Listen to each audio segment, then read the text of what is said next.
नमस्ते प्यारे बच्चों, वेलकम टू नामदो क्लासेस। नामदो क्लासेस के यूट्यूब प्लेटफॉर्म पर आपका स्वागत है। आज हम डिस्कस करेंगे हमारी हिंदी की पाठ्य पुस्तक कक्षा 6वीं की मल्हार के प्रश्न अभ्यास से। तो यहाँ पे हम स्टार्ट करने वाले हैं पाठ से। जो हमारा अभ्यास है वो स्टार्ट करेंगे हम पाठ से। चलिए तो हम शुरू करते हैं हमारे प्रश्न अभ्यास से। चलो, पहला क्वेश्चन है हमारा कि मेरी समझ से। हम स्टार्ट करने वाले हैं मेरी समझ से। तो यहाँ देखेंगे हम नीचे दिए गए प्रश्नों का सटीक उत्तर कौन सा होगा, उसके सामने आपको तारा स्टार बनाना है। क्वेश्चन है आपका, हिंद महासागर के लिए कविता में कौन सा शब्द आया है। तो हिंद महासागर के लिए जो कविता में शब्द आया है वो आया है सिंधु। क्या आया है? सिंधु। यहाँ पे सिंधु का मतलब होता है, यहाँ पे जो कविता में सिंधु का मतलब है समुद्र। क्या आंसर है इसका? सिंधु। हिंदी इसमें कविता में सिंधु का मतलब समुद्र है।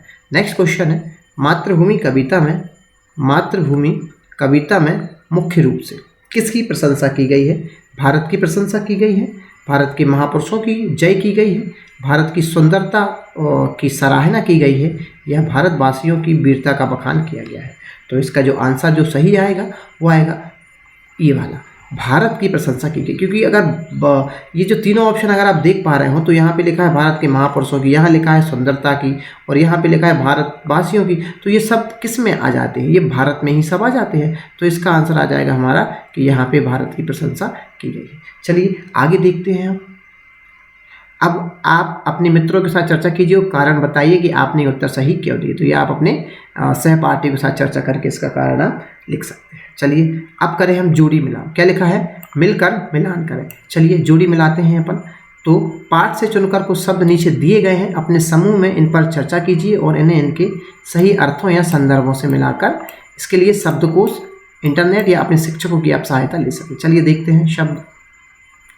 पहला शब्द है हिमालय। पहला शब्द क्या है? हिमालय। तो इसका आंसर हो जाएगा आपका ये 10वां वाला। जो हिमालय है ये भारत की उत्तरी सीमा पर फैली एक पर्वतमाला है। तो इसका आंसर कितना हो जाएगा आपका? फर्स्ट का हो जाएगा। आपको यह मैं लिख देता हूँ, फर्स्ट का आंसर हो जाएगा आपका ये 10th वाला। दूसरा है हमारा त्रिवेणी। दूसरा क्या है हमारा? त्रिवेणी। तो दूसरे का आंसर हो जाएगा हमारा ये 4th वाला, है ना। दूसरे का आंसर हो जाएगा हमारा ये 4th वाला। त्रिवेणी क्या होता है हमारा? त्रिवेणी मतलब होता है ये 4th वाला त्रिवेणी, 3 नदियों की मिली हुई धारा या संगम। थर्ड हमारा क्वेश्चन जोड़ी मिलाना है हमारे मलय पवन की। तो थर्ड का हमारा ये 6th हो जाएगा। क्या हो जाएगा? 6th मतलब दक्षिण भारत। यहाँ पे थर्ड का क्या हो जाएगा हमारा? थर्ड का हमारा 6 हो जाएगा कि दक्षिण भारत के मलय पवन से चलने वाली समुद्री वायु। अगला हमारा सिंधु। सिंधु हमारा समुद्र, मैंने आपको बताया। तो इसका जो आंसर हो जाएगा हमारा 4th का 8th वाला हो जाएगा, है ना। ये हमारा सिंधु, समुद्र एक नदी का नाम है। यहाँ पे क्या दिया है? सिंधु समुद्र एक नदी का नाम है। तो ये हमारा 4th का 8 हो जाएगा। नेक्स्ट है गंगा यमुना। तो ये गंगा यमुना का जो हमारा आंसर हो जाने वाला है ये हो जाएगा हमारा भारत की प्रसिद्ध नदी है। ये गंगा यमुना क्या है? इसका थर्ड आंसर भारत की प्रसिद्ध नदी है। फिर है हमारा रघुपति। तो रघुपति क्या? इस रघुपति का आंसर हो जाने वाला है हमारा ये 5वां, है ना। रघुपति का आंसर ये 5वां हो जाने वाला है। रघुपति का ये मतलब श्री रामचंद्र का एक नाम, दशरथ के पुत्र थे जो श्री रामचंद्र।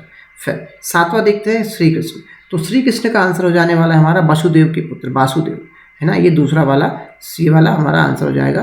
ये दूसरा वाला है, ये दूसरा वाला हमारा इसका आंसर हो जाने वाला है। अब देखें सीता। 8 जो हमारी जोड़ी मिलान है सीता, ये हमारा सीता का आंसर हो जाने वाला है हमारा 8 का 9 वाला, है ना। सीता क्या है? जनक की पुत्री है। राजा जनक की क्या थी? बेटी थी ये सीता। तो ये 9 वाला इसका आंसर हो जाएगा। अब 9 वाले का आंसर देखेंगे तो ये गीता। तो गीता क्या है? गीता आप सबको पता होगा। गीता बहुत हिंदू हम बोलेंगे कि भारत की एक बहुत ही प्रसिद्ध, बहुत ही प्राचीन ग्रंथ है भारत का, श्रीमद् भगवद गीता। इसमें भी प्रश्न हैं और उत्तर हैं जो, और संवाद हैं जो महाभारत में श्री कृष्ण और अर्जुन के बीच यहाँ पे हुए थे। ठीक है। अब हमारा देखेंगे लास्ट क्वेश्चन है हमारा, लास्ट जो हमारा गौतम बुद्ध। तो गौतम बुद्ध जो है, गौतम बुद्ध का आंसर हो जाने वाला है फर्स्ट। गौतम बुद्ध का आंसर ये एक प्रसिद्ध महापुरुष और बौद्ध धर्म के प्रवर्तक थे। तो गौतम बुद्ध का आंसर हो जाने वाला है हमारा फर्स्ट। तो ये होती है हमारी जोड़ी मिलान कंप्लीट। अब देखेंगे आगे। तो पंक्तियों पर चर्चा करनी है आपको, कविता में से कुछ चुनकर कुछ पंक्तियाँ नीचे दी गई हैं, उन्हें ध्यान से पढ़िए और इन पर विचार कीजिए। आपको इनका अर्थ क्या समझ में आया है, अपने विचार कक्षा में, समूह में, है ना, आपको इसमें साझा करना है। तो ये आप खुद से ही करेंगे, है ना। चलो अब देखेंगे आगे, ये जो कुछ क्वेश्चंस आए हैं, कविता को एक बार फिर से पढ़िए और निम्नलिखित के बारे में पता लगाइए और अपनी लेखन पुस्तिका में आपको लिखना है। तो पहला आपका जो क्वेश्चन है कि कोयल कहाँ रहती है। तो कोयल कहाँ रहती है, तो कोयल की जो ज़्यादातर जो प्रजातियां हैं, तो ये अपन बोलेंगे ये पेड़ पर रहती है। इसकी जो ज़्यादातर प्रजातियां हैं कोयल की, ये रहती हैं पेड़ पे। कहाँ रहती हैं बच्चों, ये जो कोयल की ज़्यादातर प्रजातियां हैं ये हमारे पेड़ पर रहती हैं, है ना। चल दूसरा क्वेश्चन है, तन मन कौन संवारती है। तन मन कौन संवारती है, तो मलय पवन तन मन संवारती है। कौन संवारती है, जो हिमालय से आने वाली जो सुगंधित हवा है, पवन है, ये हमारा मलय पवन तन्मय संवारती है। नेक्स्ट क्वेश्चन देखेंगे, झरने कहाँ से बहते हैं, झरने कहाँ से झरते हैं, झरने कहाँ से झरते हैं। तो हमारे देश के पहाड़ और पहाड़ियों से। कहाँ से, पहाड़ और पहाड़ियों से, है ना। पहाड़ और पहाड़ियों से झरने झरते हैं, पहाड़ और पहाड़ियों से।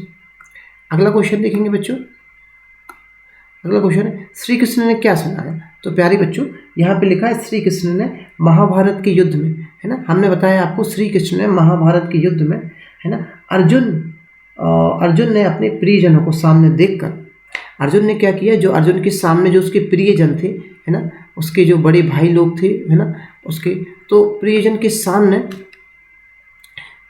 सामने अर्जुन ने यहाँ पे युद्ध करने से मना कर दिया था। तब श्री कृष्ण ने उन्हें गीता सुनाई थी। क्या सुनाई थी, श्री कृष्ण ने उन्हें गीता सुनाई थी। श्री कृष्ण ने उन्हें गीता सुनाई थी।